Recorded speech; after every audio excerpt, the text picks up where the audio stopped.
ওরা যদি আমাদেরকে আক্রমণ করে আমরা পাল্টা আক্রমণ করব, কিন্তু আমরা আগে থেকে কিছু করার দরকার নেই, বালপাকনামি করার দরকার নেই ভাই। আমেরিকার প্রেসিডেন্টকে হত্যার জন্য প্রস্তুতি গ্রহণ করা হবে। নেতানিয়াহুকে দুনিয়া থেকে বিদায় করে দেওয়ার জন্য সর্বোচ্চ শক্তি প্রয়োগ করে দুনিয়া থেকে এই সব ইহুদিবাদ সাম্রাজ্যবাদকে চির বিদায় দেওয়া হবে। সৌদি আরব হচ্ছে আমেরিকার পা চাটা গোলাম।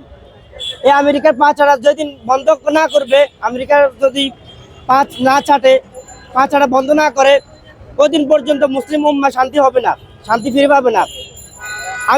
সৌদি আরব আমেরিকার পা চাটা বন্ধ করতে হবে। যেদিন আমেরিকা পা চাটা বন্ধ করবে সৌদি আরব, সেদিন মুসলিম উম্মাহ এক হবে, সেদিন মুসলিম উম্মাহ শান্তি ফিরে পাবে। সৌদি আরব কোনো ইসলাম না। সৌদি আরবে আল্লাহ রাসূল সাল্লাল্লাহু আলাইহি ওয়াসাল্লাম জন্মগ্রহণ করছেন, দ্বীনের দাওয়াত দিয়েছেন, মক্কা থেকে মদিনায় হিজরত করছেন। সৌদি আরব হচ্ছে নবীজির জন্মভূমি, নবীজি ওখানে জন্মগ্রহণ করছে। এই বলে যে সৌদি আরব যা করবে বা আমেরিকার পা চাটবে, আমরা কিন্তু পা চাটবো, বিষয়টা তো তেমন না। নবীজি সাল্লাল্লাহু আলাইহি ওয়াসাল্লাম সৌদি আরবে মক্কা নগরীতে জন্মগ্রহণ করছে, এটা দ্বীনের দাওয়াত দিয়েছে, এটা ঠিক। কিন্তু সৌদি আরব যে আপনার আইন করবে বা সৌদি আরব যে আমেরিকার পা চাটবে, গোলামি করবে, মুসলিম উম্মাহ ওদেরকে থেকে দ্বীন ইসলাম এটাই মনে করবে, এটাই দ্বীন ইসলাম, এটাই ধর্ম, বিষয়টা তো তেমন না। সৌদি আরব আজ গাদ্দারি করতেছে, সৌদি আরব ঠিক নাই। আমরা সকল মুসলিম উম্মাহ ছোট ছোট যে কান্ট্রিগুলো আছে, মুসলিম কান্ট্রিগুলা, সব মুসলিম কান্ট্রিগুলা কিন্তু সৌদি আরব দিকে তাকিয়ে আছি। সৌদি আরব যদি একতাবদ্ধ থাকে, সৌদি আরব যদি ঠিক থাকে, তাহলে সব মুসলিম উম্মাহ শক্তিশালী হবে, শক্তি পাবে। কিন্তু সৌদি আরবে ঠিক নাই। ওরা যদি আমাদেরকে আক্রমণ করে আমরা পাল্টা আক্রমণ করব, কিন্তু আমরা আগে থেকে কিছু করার দরকার নেই, বালপাকনামি করার দরকার নেই ভাই। আয়াতুল্লাহ খমিনির মৃত্যুতে মুসলমানদের অবর্ণনীয় ক্ষতি হয়েছে, কিন্তু ক্ষতি হলেও এরকম হাজার লক্ষ কোটি আয়াতুল্লাহ খমিনি পৃথিবীতে আবার তৈরি হবে, গজায় উঠবে। আমেরিকার প্রেসিডেন্টকে হত্যার জন্য প্রস্তুতি গ্রহণ করা হবে। নেতানিয়াহুকে দুনিয়া থেকে বিদায় করে দেওয়ার জন্য সর্বোচ্চ শক্তি প্রয়োগ করে দুনিয়া থেকে এই সব ইহুদিবাদ সাম্রাজ্যবাদকে চির বিদায় দেওয়া হবে। দেশের বড় বড় নেতা যারা আছে তাদের ভূমিকা এই মুহূর্তে যা প্রয়োজন ছিল আমরা তা দেখছি না। বর্তমানে যে ভূমিকা রাখা দরকার ছিল, এই মুহূর্তে সমস্ত মুসলিম বিশ্ব ঐক্যবদ্ধ হয়ে আমেরিকার প্রেসিডেন্টের প্রতি অনাস্থা প্রকাশ করার প্রয়োজন ছিল এবং নেতানিয়াহুকে এই মুহূর্তে ইসরায়েল থেকে বিতাড়িত করার জন্য সকলের ঐক্যবদ্ধ হওয়া দরকার ছিল, কিন্তু আমরা সেটা না দেখলেও আশা করতেছি হয়তো মুসলিম বিশ্ব ঐক্যবদ্ধ হবে। কি বার্তা রেখে গেলেন আপনার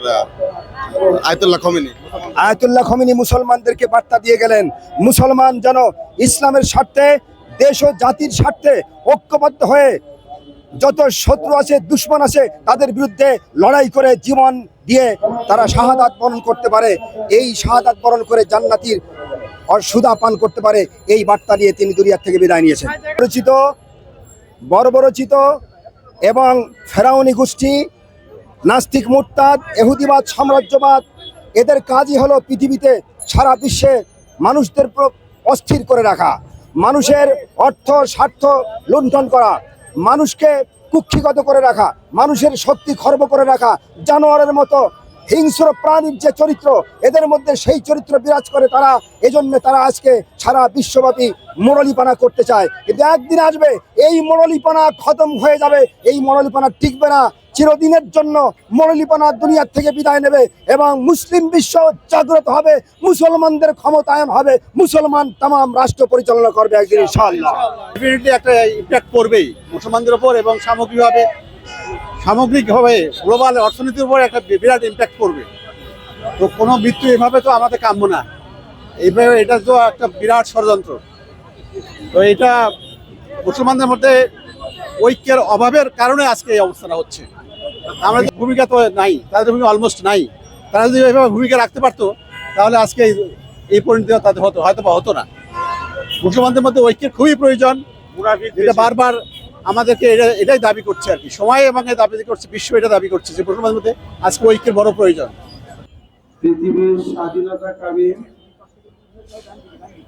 সকল ধর্ম এবং বর্ণের মানুষের প্রতি আহ্বান, আমাদেরকে ইরানের পাশে দাঁড়াতে হবে। অবিলম্বে এই যুদ্ধ বন্ধ করতে হবে। বাংলাদেশের নতুন প্রধানমন্ত্রীকে বলি, জনগণের পক্ষে অবশ্যই আমেরিকার বিরুদ্ধে, ইসরায়েলের বিরুদ্ধে বাংলাদেশের পক্ষে আপনাদের অবস্থান বাংলাদেশি মানুষ দেখতে চায়।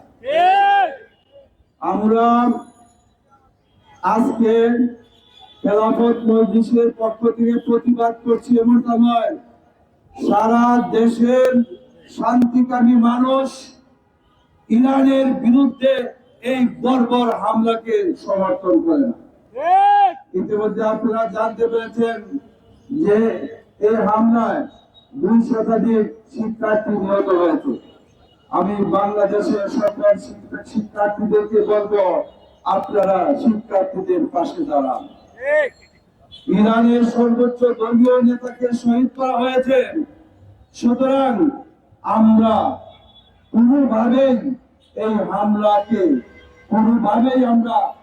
হামলার শুধু বিপক্ষে নয়, এই হামলা বন্ধ করতে হবে, নতুবা সমস্ত বিশ্বের মানুষকে আমেরিকা এবং ইসরায়েলের বিরুদ্ধে অস্ত্র ধরতে বাধ্য হবে।